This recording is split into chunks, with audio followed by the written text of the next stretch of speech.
Hello and welcome to Hero with 1,000 Potions, a gaming podcast where two 30-something gamers examine the storytelling and gameplay of popular and niche RPGs. It's like a book club with rare item drops. This is Season 1 and we're talking about Xenoblade Chronicles Definitive Edition, released on the Nintendo Switch in 2020. My name is Tyler and I'm joined by my friend Nate. We invite you to join us on this adventure by playing Xenoblade alongside these episodes where we will explore Xenoblade chapter by chapter. In this episode, we're getting into Chapter 4. So the chapter begins with Ryan and Shulk on Kneecap Hill. Kneecap Hill is where we were spied on by the drone or droid mechon that went and ratted us out to the other-faced mechon at the end of the previous chapter. Ryan says, I love a good climb because there's a little bit of climbing ahead of us. He climbs up a bit of a precipice to get to the other part of Kneecap Hill. Kneecap Hill is Bionis' kneecap. As we ascend Bionis, we're seeing that there's the geographical regions of this continent have body part names. Now, I don't know if Tephra, like as in Tephra Cave from a previous episode, is the name of something in the interior of your shin or something, but this is Kneecap Hill, and we're headed to the Bionis leg. We do a bit of climbing, and then before we get into the next area, there is a glowing orange ball of light with small holographic rectangles hovering around it, and one of our heroes says, let's poke it and see what happens, and we walk into it and we just disappear. Yeah, we disappear. We are transported to a shrine, a temple of sorts. In our view, we are greeted by a Nopon. We've met a couple Nopons in Colony 9. We've been calling them Choo-Choos. I call them Clefairies. They're these diminutive mascot, super cute, cabbage leaf wearing, intelligent species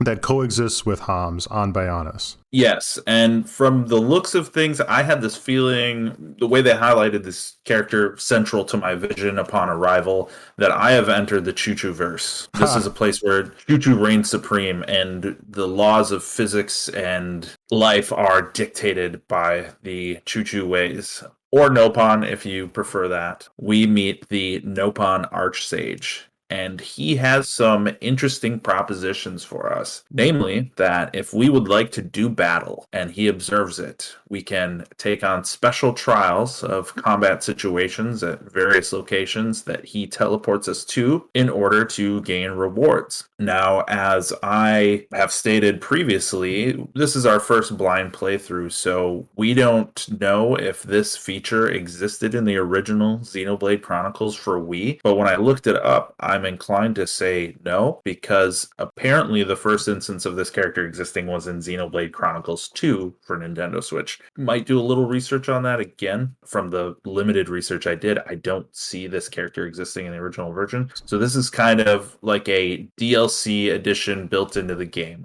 I'm guessing. When we appear in this place, we're in the center hall of this enormous temple. There's stone pillars and arches all about. There's a sarcophagus in the center of the room, like a stone sarcophagus. And I looked around in this area, and if it's daytime, you can look up and see that you are below Sword Valley. Oh, yeah, I didn't notice where we were. So, yeah, we are in an actual physical location in the world and not transported off to some distant world of some kind. Mm-hmm. But I didn't know that this was a remaster feature for this game. The reward that we get for doing these trials is Nopon Stone. There's several rewards he has waiting for us if we collect enough Nopon Stone. I look forward to someday being able to afford the exotic collection, as it's called. It belongs exclusively to Ryan, or once I acquire it, I can only equip it to Ryan. What that exotic collection tells me is that apparently Ryan has yet to become a, quote, real man, unquote, because he doesn't have this collection. But if I read the description of the glasses, it says, real men use these for reading. The chess piece, go-to summer wear for real men. The watch, real men never leave home without it. The bottoms, real men wear them short. And sandals, real men choose wood. So this is like a Italian Riviera custom skin for Ryan. It gets into the beachwear theme that I've seen in some places, like when playing Super Smash Brothers, you can get Shulk a costume that is just him in beach shorts instead of the Shulk costume. Did you do any of the time attack challenges? Yes, I did do the time attack challenges, and I have some observations about them. There's a free mode that has a level 20 challenge for my now level 17 characters. It being a free mode, I am able to approach it however I see fit with whatever tools I have at the moment. So right now I have 2 characters. I revisited this later when I had 3 characters, and those details don't change. The challenge is the challenge, and you have to approach it however you want to. There's also a set mode that makes me level 20 and my enemies level 20. So when I approached both of these challenges, kind of the same challenge but with different parameters, I was able to do the one that is a set level 20, but I was not able to complete the level 20 challenge on my level 17 characters in the free mode. Yeah, me neither. So this kind of outlines a method by which the game handles levels, stats, scaling, and difficulty, and the elements that dictate that. The game uses a method of scaling to put enemies that are over leveling you out of your range to be able to kill. Now, most people see scaling as a method of bringing characters out of your level to your level, but it works both ways. So when I approach enemies in this game that are several levels above me, I just straight up cannot hit them. So as a level 17 doing this level 20 challenge, I could not hit my enemy. Now later, when I redid this challenge with level 20 characters, there's waves. And along the third wave, I believe it was, they spawned in level 25 enemies. Did they really? I never got that far. Yeah, which again, I'm now level 20 doing a level 20 challenge, and I cannot hit the enemy. I'm missing 90% of my attacks. I can whittle them down with various attacks, but most of the time, you're missing everything. So this is a means to, it fights the game having HP bloat, damage bloat, things like that, because instead of having to scale up stats and damage and everything ridiculously with every level to make levels matter, the way levels matter is by essentially gating content from you. Of if you're level 17, you're going to have a shitty time doing levels 20 content because of this restriction. Alternatively, I was just playing Final Fantasy 12, which doesn't do this. They use just inflated stats and inflated damage. An example of this, and this is a little bit of a tangent, but I really enjoy it, is that Final Fantasy 12, when they introduce a new character, they put the new character at the level of your average party level. There's a brief moment at the beginning of the game where you are only Vaughn. So if you run around and never meet Penelo in the Oasis in Giza Plains, any levels you gain on Vaughn will be the level that characters are introduced at when you get them. So there's a strategy to run around and level up Vaughn and kind of cheese him out,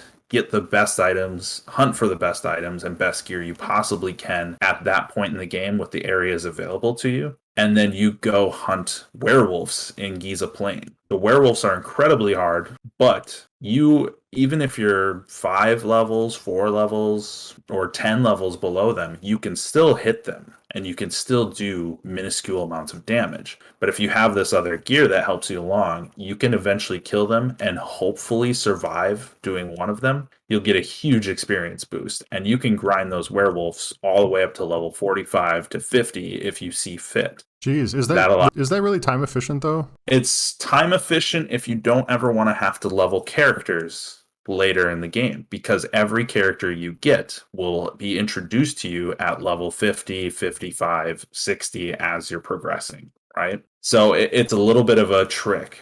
But the main thing to take away from that is I just hopped back into the game today with a party I had from about a 10-hour save file, and I didn't do this cheese strat. I took the 4 of them and I went and tried to kill a werewolf, and they do damage to a werewolf 7, 8 levels above them, but they are eventually whittled down by the fact that the werewolves have such high HP and they do so much damage that you cannot triage your way through the fight. You will eventually run out of resource and just get your ass beat, right? So there's no artificial methods of gating you from killing this thing other than the fact that stats inflate at an incredible level in that game, to the point where end game bosses have millions of health. So Xenoblade is not doing that. They are using a different method to keep stats rubber banded into a smaller window, if that makes sense. It leaves the game making a lot more visual sense. You don't have to have giant numbers flying across the screen. You don't have to have things just getting out of hand to ridiculous levels in late game. But what it does is, playing these kinds of experiences that we're doing with the Nopon challenge, it's unsatisfying when you enter into combat and you miss 90% of attacks. There's a tactile level of disappointment of just, I'm not doing anything. Whereas in another game where I'm hitting and I'm being overpowered by my enemy, there's a much more visceral feedback loop there of, I know why I'm losing, and it's not because of an artificial factor, it's because of a very tactile response of getting my ass beat. I don't know if that makes sense or what you think about that. That does make sense, and it disincentivized me to explore this new feature of the game. I mean, I completed one fixed battle, but Shulk died to the free battle 3 times in a row, and so I basically just quit. I didn't earn enough Nopon Stone to trade anything. It was level 20 recommended, but my team is level 17, and if you remember from previous episodes, I am not geared. But here's the chance to be geared, to really, min-max your party and do something that's very, battle intensive in a way that the game hasn't been. As we've been walking through this story here, the boss battles have been fun, and leveling up and exploring and questing has been fun. But if you really want to, test your mettle, it seems like this Temple of the Archsage is the way to go. Yeah, and I am geared. I also got my ass kicked because of that phenomenon of just, it doesn't matter how geared you are, you cannot hit this enemy 90% of the time. So failed initially, came back when I was level 20, and was doing fine until I hit that wave that had level 25 enemies. I was like, oh, yeah, can't do this either. I eventually won that battle, but it took forever, and I got a terrible rank because of it. Yeah, so with enjoying more of the world content, I feel like, to bring up Final Fantasy 12 again, I enjoy how that game handles. It has challenge modes in the form of hunts, and you can kind of take them on well before you're prepared to, as far as your level and resources, things you have access to. And the thing I like about that is some of those you can actually tackle with really sound tactics and attention to detail in those fights. They're super hard, yet you can still do them if you're willing to put in the grit to get it done. So that's something I enjoy doing. To each their own. I'm sure some people like the fact that it's like, I just have to go level up to prepare for this battle. I think I fall in that camp. And so if you don't mind holding up that end of the content exploration, that is perfectly fine with me. Sounds good. All right. So because this is a optional sort of feature of the game, we were able to pop in and out of this portal to the Temple of the Archsage at our leisure, and we will see more of these portals over the course of the game. We'll see another one a little bit later in this chapter. As we hop back into the Bionis Knee, we continue down the path, and it opens up into Gaur Plain. And Gaur Plain is the Bionis leg. Now, you have to visualize the position that Bionis was in when it died. And it's in this pose in which its thigh is in a horizontal angle. It's kind of not crouching, but if you could imagine like a swordsman swinging a sword sort of horizontally at shoulder level, he's kind of got his knee bent at a perpendicular angle on the knee, and when he's swinging the sword, and of course the sword is making contact with Mechonis on the other side. And so with that leg being horizontal, we are treated to this massive plain. It's a verdant field that is multiple in-game miles long, possibly 10, maybe 15, I don't know. It is a very large zone.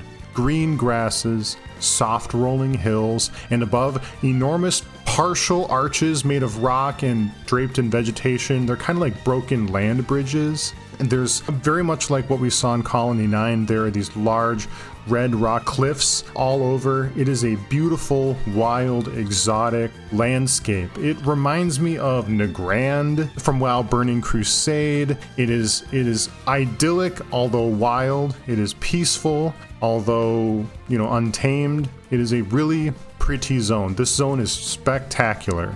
It's funny you mentioned Nagrand Burning Crusade because I have the sighting of a level 81 giant monkey, also known as a Rotbart, roams the area that you need to stay clear of. It reminds me of the Fell Reaver of Hellfire Peninsula in the Burning Crusade. But there was what was his name? But in Nagrand, there's a similar enormous creature roaming Nagrand by that large crystal. It's Son of Grand? No, what was that dragon killer monster thing? I think it's Gran or something. Gran, sure. And he does kind of look like that territorial Rotbart does kind of look like it. Let's talk about the fauna of Gaur Plains. So there's Arduns, they're like triceratopses. There's Flanets, they're like flamingos. Ponios, which are zebras, but they're striped in brown and bronze, and they have a rhino horn. I'm glad you mentioned the territorial Rotbart.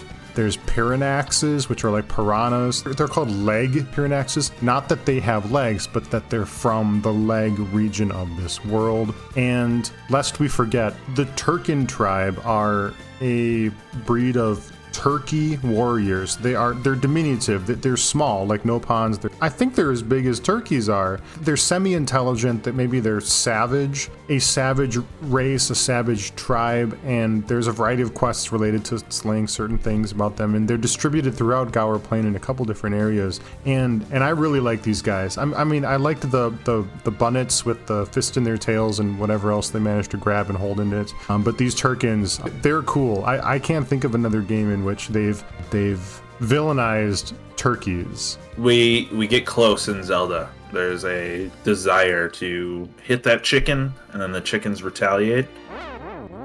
And when you enter this area, there is a man with a Monster Hunter quest dump that wants you to basically kill every living thing in this area. You get about 5-6 quests to murder animals. So they want you to engage it. They want you to explore the whole place and see everything you can. This area, with the openness of it, the free-form objectives for the most part, the sight lines to Bionis and Mechonis hanging above in the sky. If you can imagine getting this game, let's say it was on PS1 and they could pull off an area like this would be the location that was on your Pizza Hut demo disc to get people to want to play this game, because you wouldn't start it off necessarily, in my opinion, with the Colony 9 area. You would start it out with this area and just say to the player, look at everything you can do.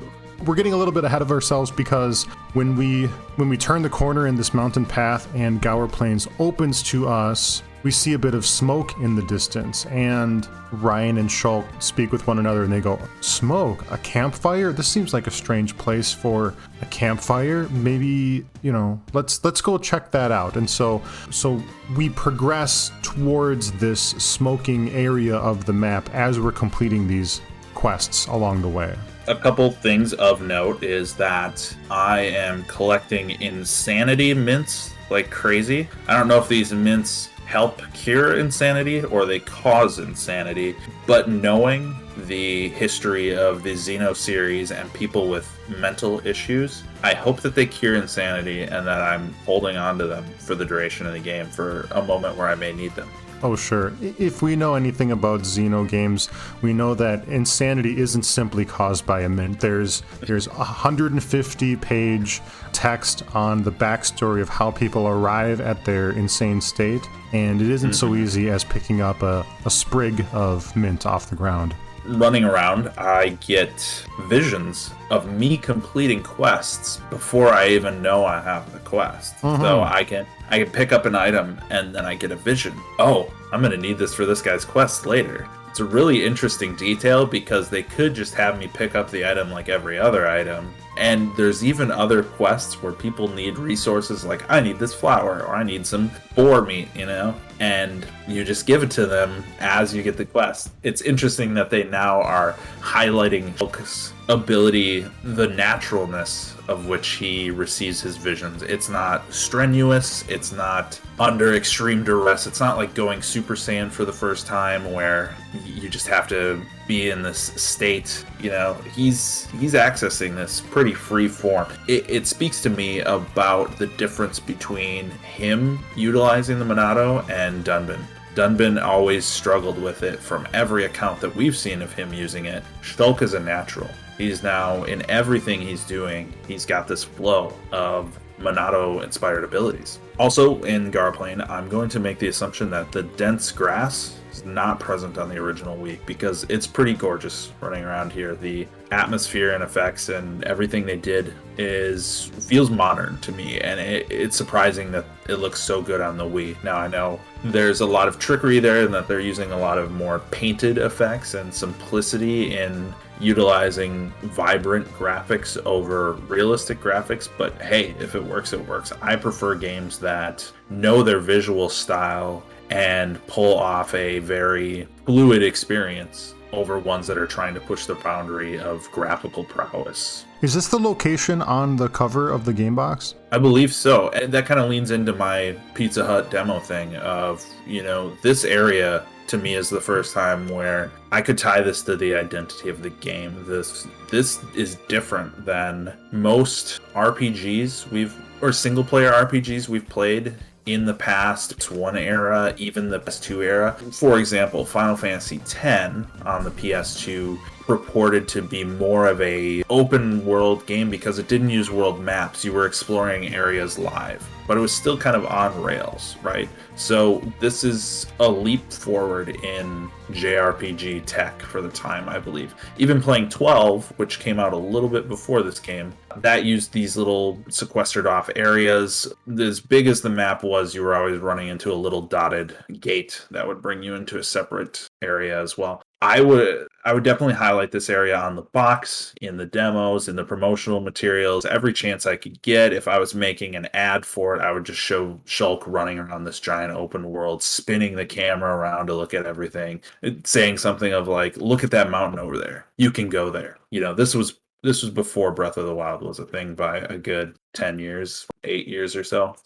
That's a very interesting point. My goodness. Is this area a Breath-like before Breath of the Wild? We can't climb on things to that degree, but the closest thing to it was, what was the name? The Calm Lands in Final Fantasy X. Okay. That was pretty barren. There weren't a lot of features. There weren't a lot of mountain passes. It was just a big, wide open, grassy plain that you get in random battles on. So to have this place be alive with wildlife and features, I even found a little cairnstone, what I think is a grave made out of like machine parts or makeshift trinkets with no real explanation of what it was. It just showed me that this place has a lot of life and detail breathed into it. So I love it. This is a really great zone. It's very, very cool. It's very pretty. Nicely done, everybody. Before we get along to the narrative component, I thought I'd share that we're treated to another feature of the game, which are surprise quests. I don't know if you ran into this one. Oh, yeah, I did. Was there a woman being attacked by wolves? Yes. We run into some action that's taking place sort of serendipitously. A Ham girl is attacked by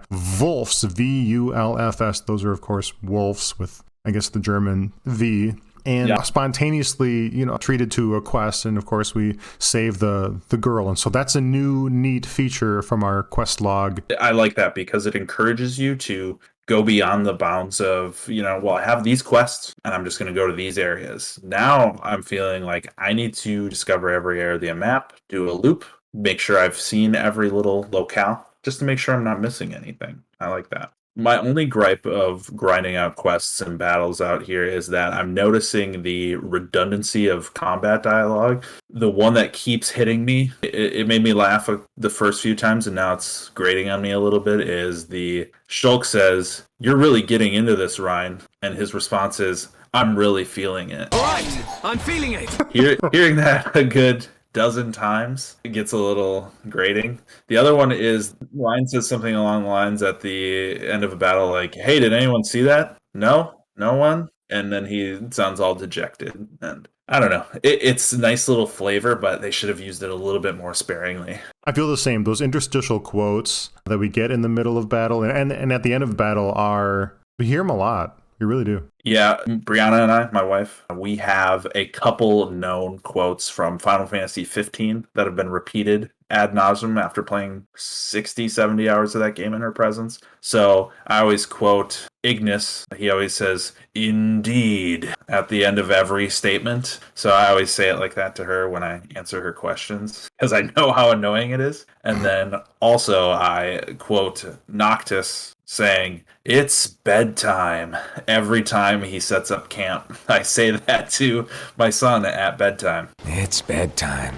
So you may not think that these little combat dialogues, world dialogues can have an effect on you, but years after you're done playing the game, they're still there, lodged in your brain. And you're still saying them. Has that happened to me? I'm trying to think. Have I internalized any quote where I just say them? In Final Fantasy VII, near the end of the game where you're descending down the northern cave to fight Sephiroth for the final time. I already know what you're going to say. Let's mosey? Yep. Yes.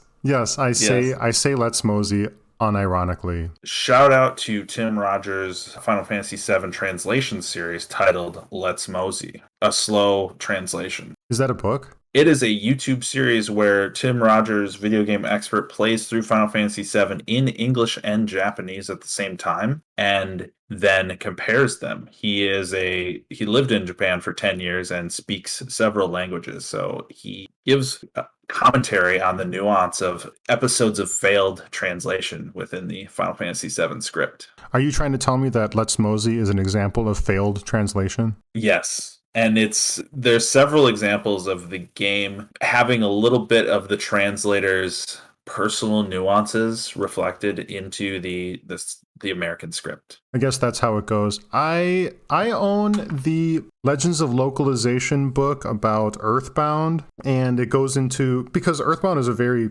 localization heavy game with a rather big script for a Super Nintendo game, and so I've become increasingly interested in the nuances of localization, and so I should check out that video series. Yeah, I enjoy hearing about that. Resonant Art's recent series on Xenogears, which started this whole thing for us of really enjoying this format of playing through a game together. That one of their commentators does a lot of translation, also knowing Japanese, comparison of translation and meaning. Hugely fascinating to me. I love hearing about it. So we are looking for that smoke signal in the distance, and as we near it, we find out it's not a campsite at all, but it is a ruined buggy. So as there are machines in Colony 9, seemingly other Homs are out here in the plains using their own types of machines, barring the irony of being at war with machines, but also using them at the same time. The buggy has been ruined. Shulk receives a vision of the buggy's owner under attack by some sort of waterfall lake area, and is compelled to help them. Because as we discussed, regardless of how we play Shulk is the hero. He's a great guy. He wants to help everybody. So receiving that vision of a stranger in danger prompts Ryan and Shulk to go on another quest to help this. What's the danger? What's the danger? Is it a Mechon? He's being chased by Triceratopses. Oh, yeah, sorry. And I gotta ask myself, like, what made Shulk trigger this vision? I think it was by, like, touching the buggy. So where do these visions come from? It's very compulsory. Is it looking at somebody and seeing, oh my god, they're gonna die in the next 10 seconds? Is it touching a ruined mechanism and seeing where its most recent operator is and what sort of peril he's in right now? It's a video game. The rules of the Monado are interesting and complex and flexible, and there's a lot of applications. It begs a question because, we're picking up quest items and receiving visions of where to take the quest items. We're touching buggies and shown people in need. We believe we're wielding the Monado, but this kind of makes me think the Monado is wielding us. I'm glad you mentioned that because the Monado does everything. The Monado provides exposition. It produces story points. It has a lot of battle mechanics, so much. Like, I don't like. I'm looking forward to seeing what Shulk has to do with it, because so far it seems like the Monado itself is carrying the story forward sometimes, and just kind of along for the ride. You remember that scene in I think it was chapter 1 where Ryan he grabs the Monado and he's being thrown all around the laboratory in Colony 9 here, and as the story is playing out in a more macro sense,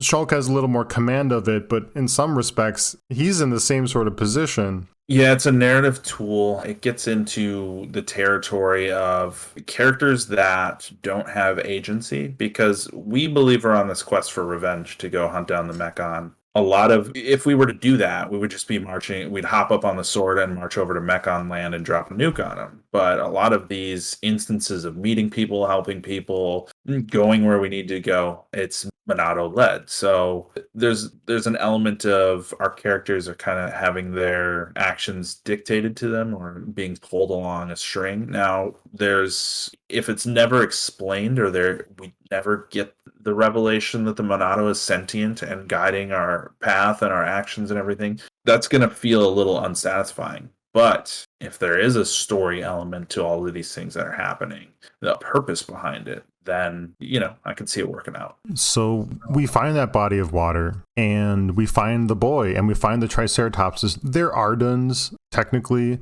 but they're gigantic, and so we battle them. It's like a mini boss encounter. There's boss music, and I really like the music of this particular boss encounter, because there's the bass. It's kind of like a rock and roll song, and the bass guitar has this chugging line to it. It has this rough texture that really like trips my trigger. I was jamming out to it too. I don't know if you watch Video Game Donkey at all. A few years ago, I've seen a couple, but I haven't kept up with them. You've referenced him before in a previous episode. Yeah, my wife and I, we watch a lot of his videos. He always makes a point to when a game has a like groovy or funky soundtrack, he just stops what he's doing and just references it or makes light of it in a very funny way. So I was kind of like, oh, this would be right up Donkey's alley, this boss fight music, because it's just slamming. What's your favorite slamming track that surprised you in a game? In a game in general, I have to give it up to Symphony of the Night. That's got some real, just, I don't know. I can listen to that soundtrack just on its own all day. I'll say this. You have to listen to the Third Birthdays soundtrack. It's a PSP game. It's a sequel to Parasite Eve, but not officially, because they didn't have the rights to Parasite Eve anymore. So they just used their own original characters. It kind of sabotages the story and sucks in a way. But my God, the soundtrack is amazing. Is it really? Yeah. In my case, Donkey Kong Country Tropical Freeze, which you can get on the Switch, has a boss battle called Punch Bowl, and it is just about as good as any Black Mage's prog metal jam. Oh, I know. I'm going to have to go with the Sonic 2 soundtrack for Hilltop Zone, because to this day, I will just sit and hum that to my kid, because it's goofy and quirky and it makes a lot of funny noises in it. And when I sing it, it makes them giggle. So it's got a nice bass line. It's got some whining tones to it. It's goofy all around, and I love it. So we fight these Berserk Arduns. They're not very challenging, although they are huge, and it is very cinematic. And we get to know the child that we saved. His name is Juju. He says his buggy short-circuited, and Shulk fixed it, but it needed ether. I don't know what that means exactly. What Juju says is, if you have time, you should come back to our camp. And the group, and between Ryan and Shulk, they all think that's very sensible. This camp is near these stone posts near an oasis, and we'll enter it through the forest from there. Those are the directions, at least. And so we embark again, this time with a guest. So we find the hideout, and apparently we pushed the buggy the whole way, although we were walking around in the world. Like, the cutscene has us escorting the buggy into the camp area, which I think is kind of humorous, because I didn't see the buggy at all as I was looking for this camp. And as we get there, we are waylaid by a woman with dark hair and brown skin, although her skin isn't any browner than Ryan's, now that I think about it. And she walks up to and recognizes Juju. She wears a red leather coat top over a blue shirt, brown gloves with black straps that go up to her elbow,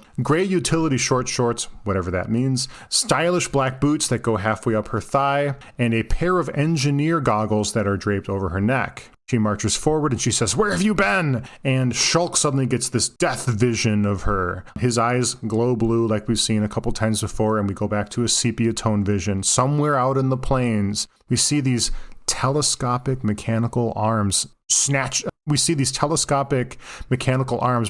out of the ground and snatching this woman out of the air, followed by a faced mechon mugging the screen for a hot second. After the vision, we come back to reality, and this woman is chastising this young boy. Juju calls her Sharla, Sharla, and Sharla thinks we came from Colony 6. We learn that she's Juju's older sister. Shulk asks, well, what happened to Colony 6? And they say Colony 6 has been occupied by Mechon, and then she escorts us to the hideout. Yeah, and in their conversation, the fact that Shulk tells them that Colony 9 was attacked as well, that leads Juju to think that maybe the Mechon abandoned their occupation of Colony 6. So they attacked Colony 6, they were occupied, a certain number of the citizens escaped to this encampment, and now Juju is thinking, I want to go home and rescue the others because, well, the Mechon attacked Colony 6, then they moved on to Colony 9. But, as we know, the direction of which the Mechon attacked Colony 9 and then left prompted them to go back to Colony 6. So I have a feeling that with their jet-like capabilities, that these traversals between colonies is not nearly as strenuous for the Mechon as it is for us. And that they can kind of, watch both lanes, so to speak, from a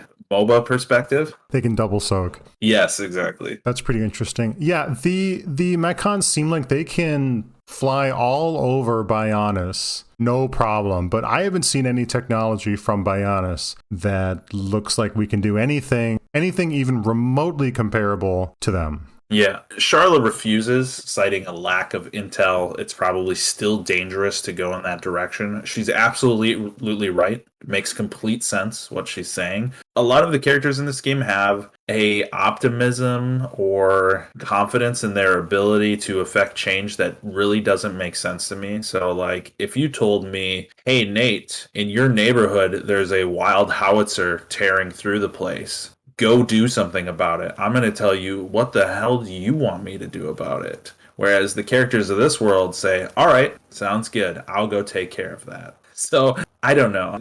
Even the initial quest, we talked about this a little bit, of Shulk and Ryan being like, yeah, those Mechon just destroyed our whole town and nearly killed all of us. Let's go get revenge. That was a little bit far-fetched for me, that they didn't really have a plan or an idea of how they're going to enact that revenge. But now we have Juju saying, hey, our whole colony was just occupied and nearly destroyed by Mechon. I'm going to go back there and help people. It's like, you're a little kid. Where does this confidence come from for all of the citizens of this world? I don't personally understand it, but it is a factor that we have to take into account. I think we're just lazy humans from the 21st century of planet Earth, whereas these folks come from a much more hard-bitten reality where maybe you're more enthusiastic to throw yourself into a cause where it might be life or death. Regardless, Juju's got a lot of gumption. He's got a lot of drive to him. This hideout is in a cave by a pond, and this pond, resting in the middle of it, is this large, rusting, mechanical structure. It's kind of cylindrical. It has turbines. Is it a jet engine? Is it a spacecraft? There are Colony 6 refugees that completely encircle this lake, and most have quests to give us, but nobody has anything to say about this vehicle. I think contextually, we're going to go with it was their escape. Oh, their escape vehicle. You know what my theory was? I thought we might, let's say in the next chapter, after this one, we'll use it to go up to the next part of Bionis. Oh, sure. A repair job. When you think about the escape pod, C-3PO and R2-D2, they get out of danger, but they don't really know where they're getting out to. So I see this as, a escape vessel or just a regular vessel for traversing. They loaded everybody into it. Hey, we're going to get out of here. But in the ensuing chaos, maybe it was damaged, or they didn't really know where to go, so they just picked the most secluded area they could find, and maybe the leg was that for them. It would provide them some sort of safe haven. The denizens of this hideout are, for the most part, Hams, but there is a Nopon or two. One Nopon named Pama is a young Choo-Choo whose parents died in a Colony 6 attack, which we're going to learn about shortly, and they say that they're afraid to sleep for fear of nightmares. Once we acquaint ourselves with this refugee camp inside the cave, we speak with Sharla, and she tells the story of the attack. Sharla says that she fought at the Battle of Sword Valley 1 year ago, and so we didn't see her in the intro movie with Dunban and Mumkar and Dixon. She was there, or she claims to be at least. Sharla says a swarm of Mechon blackened the sky. They ate people and burned buildings, and we have Otheron, the Colonel, to thank for that. And she also mentions this other character named Godot. It's Gadolt, but we'll say it Godot because that's how they say it. We learn from Sharla that Colony 6 is attacked by Mechon and that these folks are refugees from that attack. Juju says, are you intending to go to Colony 6? And we say yes. And then Ryan says, I bet we can even get your colony back. And Shulk kind of checks him and says that's a pretty ambitious ask at this point, although Shulk is very motivated to kick Mechon ass. Sharla then checks Juju and says we cannot expose the camp to any more danger. Juju says, are you scared of the Mechon? And then Shulk has another sepia tone vision in which he sees a field of these mechanical tentacles, and then he sees another glowing Mechon face. Ryan chastises Juju for speaking to Sharla in a cross manner, and Juju runs off to, I guess, go make dinner, or at least that's the story. And Sharla says, Nate, we have to talk about this. Sharla goes, hey, Ryan, your behavior is very similar to Godot. I think Godot's her fiance or something. And Sharla's very responsive to Ryan when he behaves like Godot, this person we haven't met yet. And I'm getting a sense that it could be even like, I don't know how I want to put it, but it's forecasted pretty heavily. I have notes on this as well. Oh, you do? Yes. I have childish notes on this. She has a penchant for telling Ryan he reminds her of her maybe dead boyfriend. We don't know yet. Oh, is he dead? I don't know. The Colony 6 is occupied.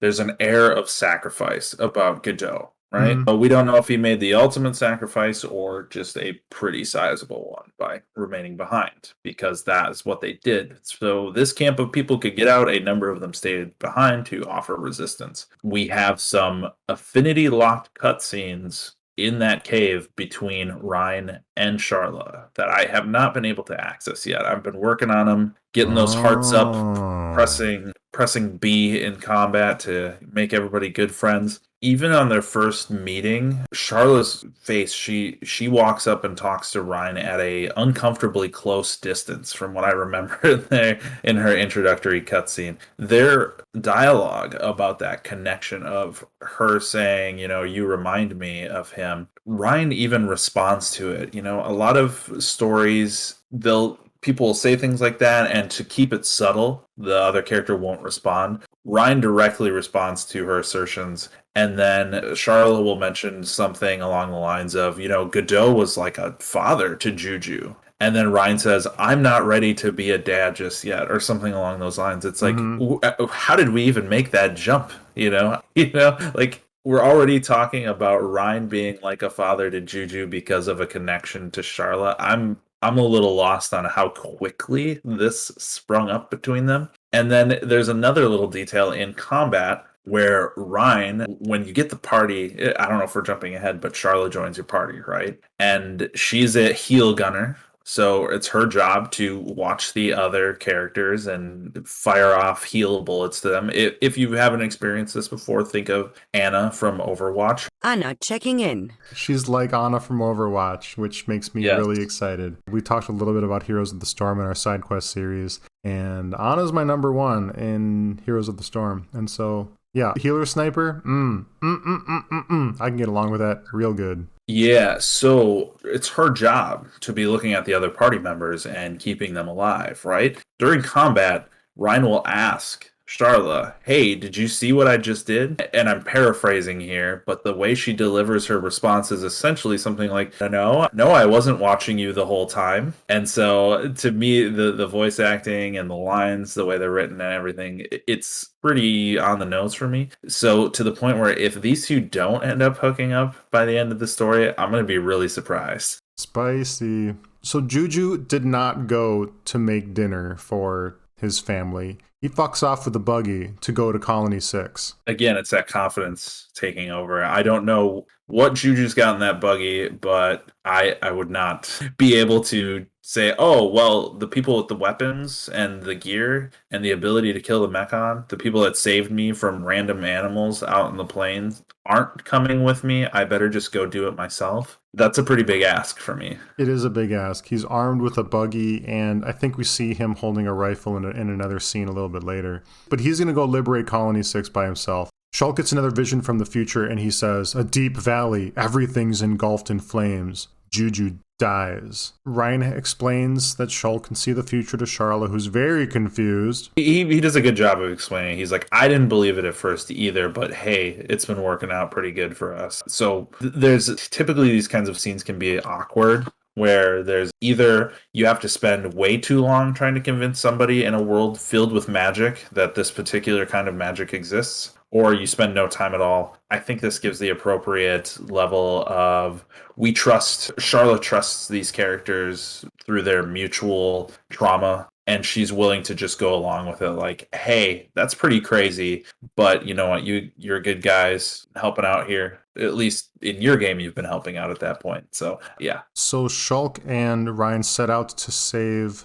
Juju, and Sharla insists on coming with. And firstly, we decline, but then she insists. And because Ryan can't say no to Sharla, Sharla joins the party. And we're introduced to buffs and debuffs, and holy crap, does sleep sound bad. Sharla has a sleep dart, which is almost exactly like Ana. And according to the tooltip, the target becomes incapacitated and all incoming damage crits. That's pretty crazy. I'm led to believe that maybe the developers of Overwatch, because this game came out first, Xenoblade, that the developers of Overwatch were fans of this character. They even kind of have a similar, like, if you play young Ana, there's a little bit of similar appearance there. Not necessarily the gear, but just the character itself, the hair color, the skin tone, things like that. Mm-hmm. Yeah, she's olive colored skin. Yeah. She's like a medic with a rifle. Yeah, you mentioned Ryan's reception to her. It was a quick shift. He kind of had a little bit of what I'd consider a sexist response initially of, there's no way you can come with, you know. He may not say as much, but the implication is, you're a woman, you can't come with us. We're the fighters, we're the men, you know. And then she says, hey, I can fight too. I heal with guns. And Ryan's immediate response is, that's awesome. I'm always getting roughed up. So, you know, before he was mad that, or maybe not mad, but concerned that a woman would be coming along. But once he realizes that there's going to be somebody there to heal him so he can tank better, he's pumped. And that's particularly a very tank response, is to not want to party with somebody until you find out they're a healer. Then you're like, oh man, we could go get some shit done now. Let's go. Definitely. It was at this point when Sharla joined the party that I switched playable characters to Sharla for the remainder of the chapter. Okay, I'm having a dumb moment then, because you can switch your character? You can switch your character. You can't do it in the overworld. You do it in the menu. And you can only do it when you're outside of battle, as far as I can tell. Oh, okay. I've been Shulk this whole time unless the game dictates otherwise. Uh-huh.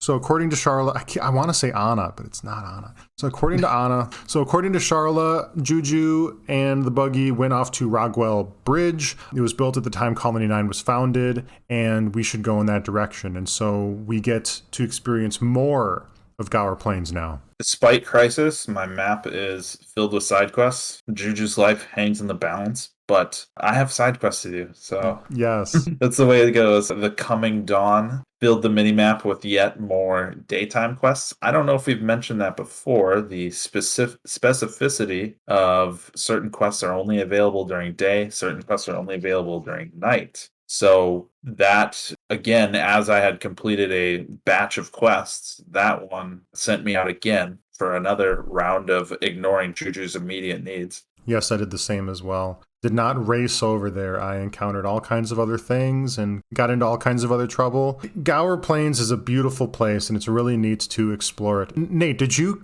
find the secret area? I'm gonna go with the fact that you just said secret area. No, because there isn't an area that comes to my mind that speaks of secret. There is an observation platform that you can arrive at by walking through. It's like north central, if I'm recalling correctly, and you access it through a cave, and there are overpowered monsters on the way there, and if they have their backs turned to you, you can path around them, and I did, and I've ended up getting to a secret area observation platform which had a teleportation point. But the funny thing about it is that when you teleport to it, all of the enemy pathing resets, and within about 5 or 8 seconds of you teleporting to this observation platform, a large hawk monster is flying towards you and will aggro you. And so, as beautiful as this observation platform is, you don't have much time to stop and take a look around before you get attacked by something that you're not equipped to fight.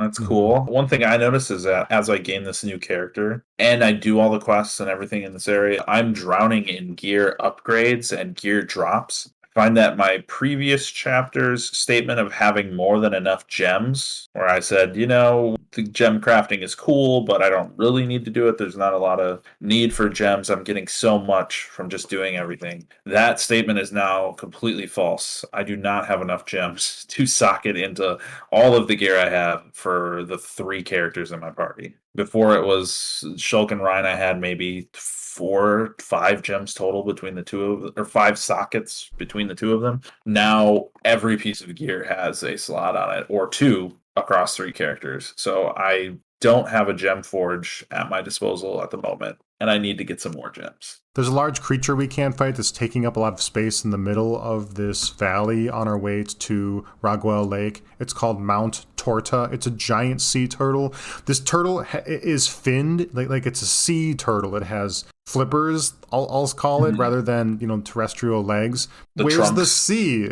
I haven't seen an ocean yet. Anyways, Mount Torta's floundering around out there, and you've got to walk around it. I stumbled upon a lot of instances of really high-level enemies. There are even some outside of Colony 9 to the east originally. That gives me the notion that we're going to be revisiting a lot of areas in Endgame. Probably, yeah. Farm various items and materials for an explosion of side quests that may be visited upon us. As we near Raguel Lake, we see mechons, and we can fight them in regular battles. These mechons include the drone variation that we saw at the end of the previous chapter, and other ones that are more, conventional, terrestrial. They walk on 2 legs, sort of things. It's giving the sense of we have yet to find Juju. We have yet to see any sign of distress for him. How did he get past these? Is the buggy got some mad swerve skills where he can just kind of Tokyo drift in between each of the mechon attacks? I wonder. I don't know. I hadn't thought about that. Yeah, how did he get there? Because there are some narrow paths to get through this bridge. This lake, Raguel Lake, has mushroom rock spires that come out of it. There's like 15 or 20 of them. It's very pretty, very unusual, very alien world-like. And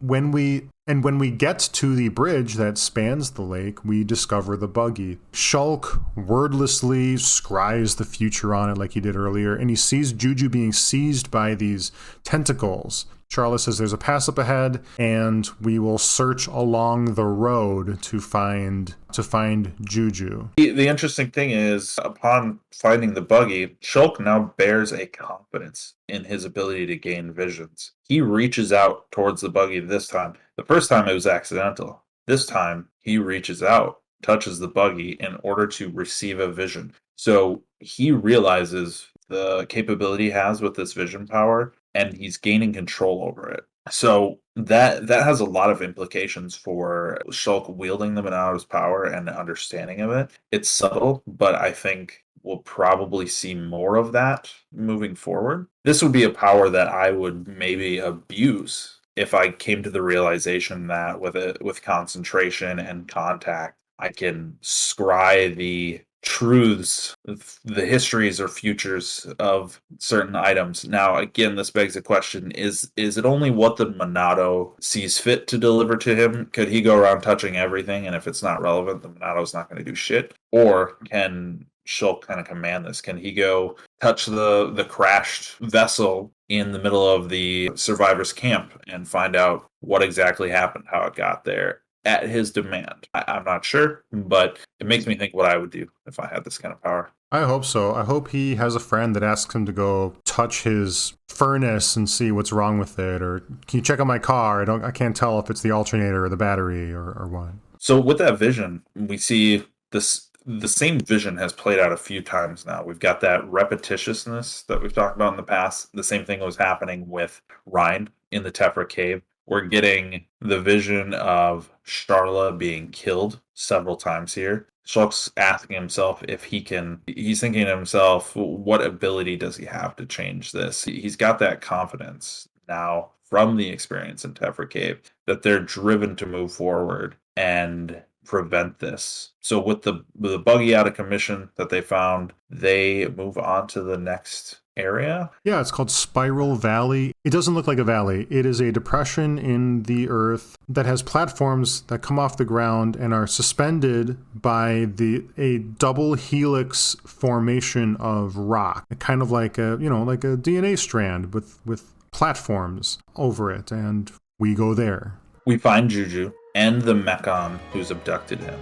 Rock music plays. The vision that happened, it's all playing out very similarly, but as we'll learn, there's some details that are different at the moment.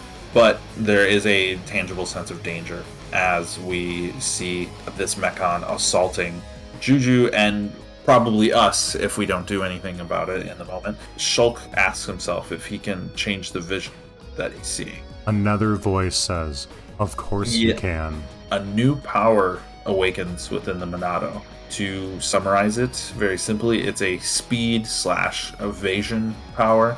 The Shulk is seeing ahead of time with visions of what's going to happen to him. He had the same ability back in Colony 9, but seems like it's granting a little bit of that perception to others in addition to increased speed. So this ability that awakens is able to be passed on to other members of the party, it appears like.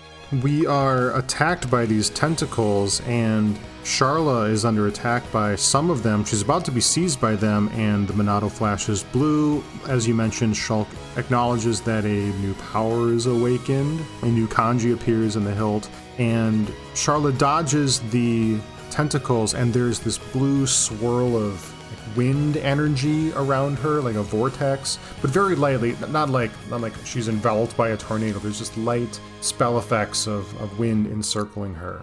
And so we've avoided her death vision. We were able to change the future as Shulk saw it. And it also plays out as a new mechanic that we use in the boss battle, a haste buff, an evasion buff that allows our characters to negate damage from not being hit. And I'm assuming, this game's so fast-paced that I didn't particularly notice it, but I'm assuming my attack rate is higher.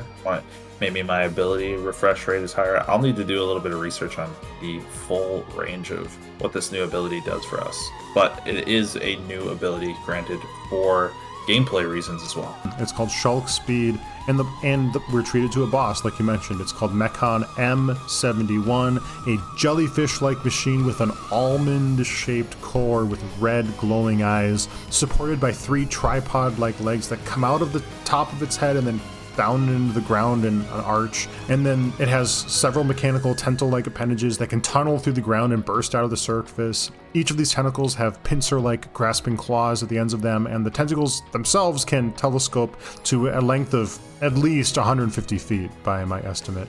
Something I want to ask you, Nate, is when you were introduced to this speed ability, did the game pause? Did it stop to explain it to you and how you can facilitate the fight? Because I never got that for this boss battle, although we were treated to things like that in previous boss battles, and I wondered if that was because my controllable character was not Shulk in that moment. I was playing Sharla instead.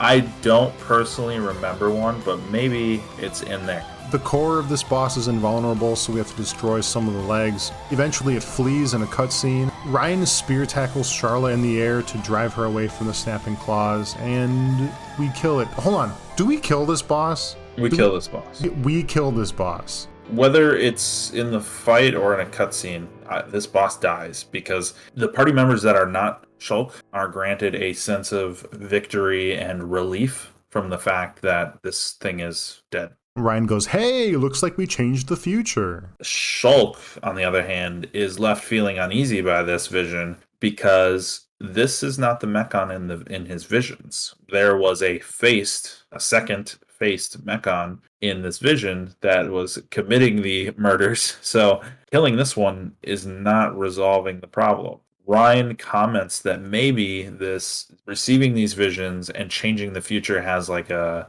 butterfly effect of they're changing all sorts of things. Different Mechon are in the area at the time. Juju stumbled upon a different fate than what was the very first one that Shulk saw.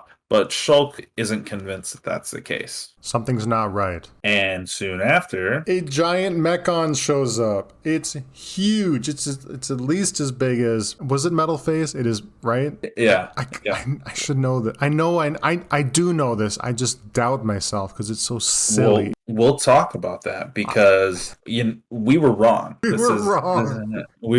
were saying how these guys are not going to talk. Nope. They're going to carry this air of mystery. Yup. I was making statements about how their kind of elegant, creative design lends itself to not necessarily as menacing as one would think of a just bad guy enemy that they want our characters to hate. But this guy shows up and just debunks everything we were talking about by opening his big, dumb mouth and by being as villainous as he possibly can and as loud as he possibly can. He's chewing up the scene with some menacing dialogue. I've been waiting for you, Monado boy. The Mechon are sharing their experiences with each other. They're sharing their intel. This Mechon has heard stories of the other Mechon that attacked Colony 9, their experience and how they were waylaid by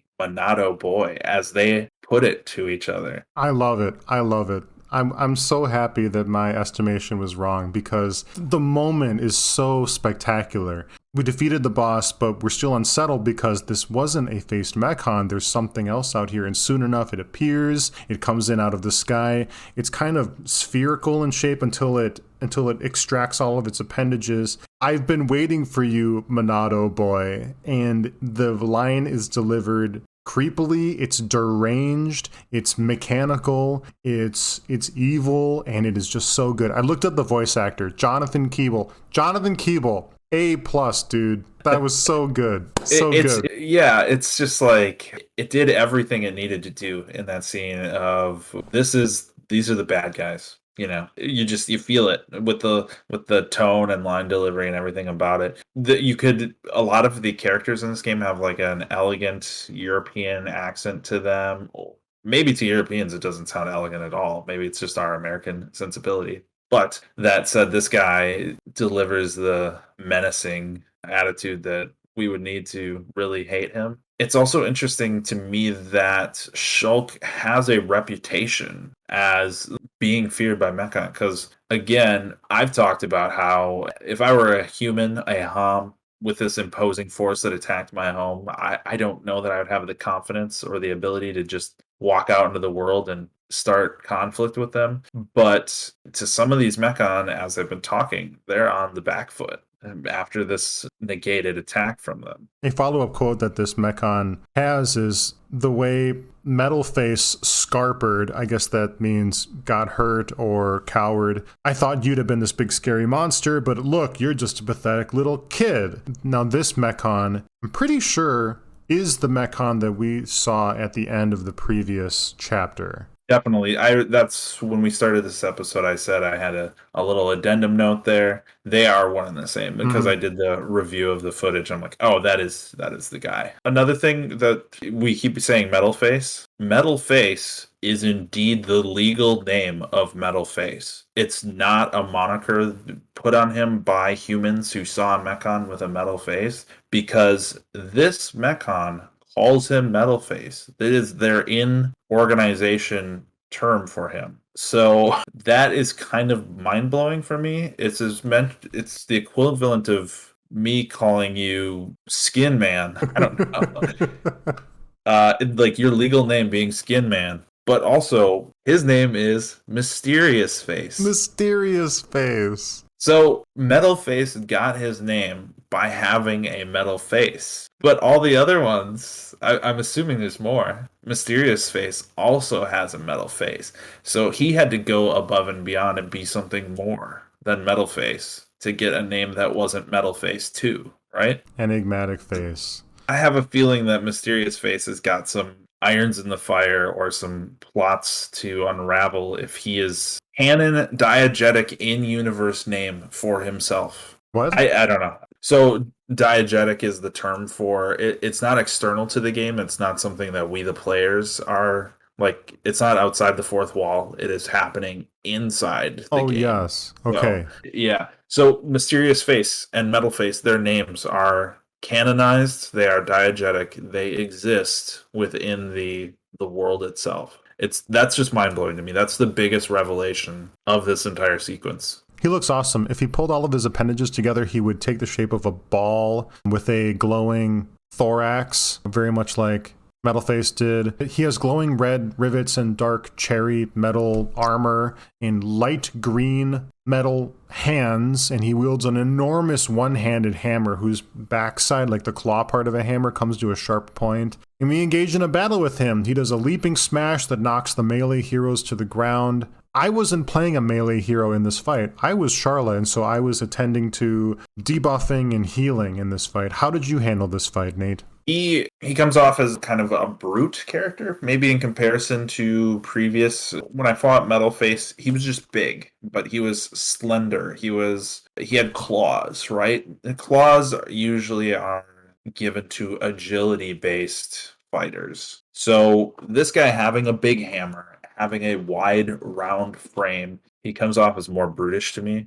Fighting him, definitely playing as Shulk, you're incentivized to drop back and do the little dance between the side and the back. I don't know if you've been switching characters and so you're not as familiar with that, but Shulk's abilities gain effects on where they're delivered, whether to the back of the character and to the side. So for me, it was basically dodging some abilities, doing the location correctly, letting Ryan tank when he could, letting Sharla do her thing with the heals. But again, we're presented with this same problem of we are unable to do significant damage to him. I tried everything I could, but the effect that we first had on Metal Face of not being able to do our standard damage to him was the same thing. Shulk even mentions this in the game of it's the ones with the metal faces that are immune to the Monado's power. Other Mechon slice right through, but these ones you can't. His attacks, they're like wide swings. He comes off as very malicious and violent in his attacks. He's not a defender. He's not a tank, despite his size. He is what's the character in League of Legends that dunks on people? Darius? Yeah, Darius, the big axe. I picture Mysterious Face sliding in with a big axe dunk on his enemies when he fights. When the boss fight ends, we get a cutscene. Juju hard scrabbles away from Mysterious Face, and then he gets seized by the Mechon's green hand. Shulk 1v1s him, but he's just too fast. There are smaller Mechon that are descending upon the area now, and Ryan is defending Shulk as Shulk kind of 1v1s this big Mechon trying to release Juju from his grasp. but it's not working. Shulk cries out, "Why can't I use the Monado?" This boss battle was another one of those JRPG conventions of you have to lose the fight. There's no way to win it. So you auto lose the fight to come to these circumstances, to be shown how hopeless it is to engage this guy. The same glowing Tron lights that run up and down the body of this mechon are present as they were on Metal Face as well. So with Shulk mentioning that it's the one with the metal faces and a lot of the same design elements to the characters, there's a lot we can kind of take away from. There is a power at play here. It's not that their metal is just really strong. It's not that they're too beefy to cut through. There's I don't know if you want to call it magic, because science and magic are kind of one and the same from this game, but there is a supernatural or super scientific element to this, creating that barrier between Shulk damaging a Mysterious Face. Maybe we've got to find that true Monado. Find the true Monado. Mysterious Face is almost assured to win. He's pummeling us. He's swinging his axe. We can't get to Juju. Then something happens. I don't know if Shulk notices this in world, but we, the player, are shown the glowing Tron lights. Mysterious Face covering his body. They fade out. And then he notes that it is now time to leave. We saw this before. We had an enemy in Colony 9, Metal Face, who seemingly had the upper hand, but then left. At the time, you and I, when we talked about it, we didn't know what prompted them to leave. We theorized that it may have been an objective that was accomplished in that Fiora died, or some other unknown objective that was fulfilled upon their attack. But now I'm changing my thinking. The light going out and it being time to leave tells me there is a limit to these guys' invulnerability. And so they got to come in, they got to do what they got to do, get in, get out, and do it without our heroes understanding that factor to their power. Yeah, that could be. I noticed those energy. I was having difficulty describing them. I'm glad you called them Tron lights, because that's very, very akin to what they are. And yeah, there seems to be some sort of limitation. Maybe the Monado is draining that from them. We'll probably learn more about it in the future, but in between now and then, it's simply that Mysterious Face has got to go. He still has Juju in his hand. He says, "Time's up, little boy. I've got to go. I'm taking Juju with me. If you want him, you'll have to come to Colony 6, but you better hurry because I'm feeling hungry." He flies 1,000 feet in the air, and he's gathered up with all the other minor mechons, goes into jet mode, and flies away. The final shot of the chapter is a close-up of Sharla's face, where she goes, "Juju." Yes, and we started our first scene of this guy that we saw him was him eating a hum, and now the parting scene with him is him threatening to eat somebody we care about. So seems like, again, he's bulkier. I don't know if he's the fat family member of the Metal Face clan, but he seems to like partaking. He also transforms into a jet, which I've commented on in the past. Our game creators' love of mechs that become jets. So I'm guessing we're going to see a few more of those throughout the game. The chapter ends on a cliffhanger. There is no follow-up scene, if I recall correctly. It simply ends with that tense, unresolved moment. So I assume in the following chapter, we're going to charge over to Colony 6 and raise hell, get into trouble, get waylaid by some other sub-story of the plot. I'm going to call out that next chapter, or maybe chapter 6, we're going to get a big turn in the plot. Something going to be made aware of something else that is super important, other than just Mechon flying around killing Homs. We need to get revenge, etc. Save some people.